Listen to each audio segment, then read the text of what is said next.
झापाबाट उठे पनि केपी शर्मा ओलीलाई चुनौती दिन सक्छन्? केपी ओलीलाई जित्न सक्दैनन्, बालनले कहाँ जित्न सक्छ? जित्नको लागि दुर्गा पर्सी आउनु पर्ने हो। होइन, म त्यस्तरी कुरा गर्दिनँ, म चुनावमै उठ्दिनँ त्यसरी। मेरो एजेन्डा पुरा लागू भएपछि मात्रै चुनावमा उठ्ने हो।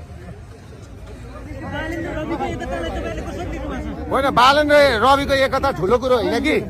बालन र रविको एकता त तपाईँको सिंहदरबार र सर्वोच्चमा आगो लगाएर खरानीमाथिको राजनीतिको खरानीको व्यापार हुँदैछ। खरानीमाथि प्रधानमन्त्री साटासाट हुँदैछ। अहिले हामीले बचाउनु पर्ने भनेको डाक्टर निकोलसलाई र डाक्टर निकोलसका मागहरूलाई पुरा गर्नुपर्ने हो र जेएनजीका मागहरूलाई पुरा गर्नुपर्ने हो।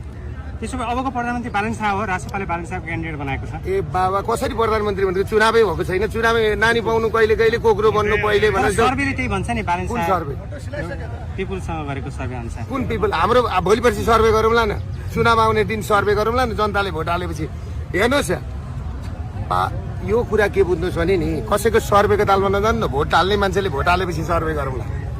यो सर्वे नक्कली फेक आइडी चलाएर सर्वे गर्दा त नि यहाँ 3 करोड जनसङ्ख्या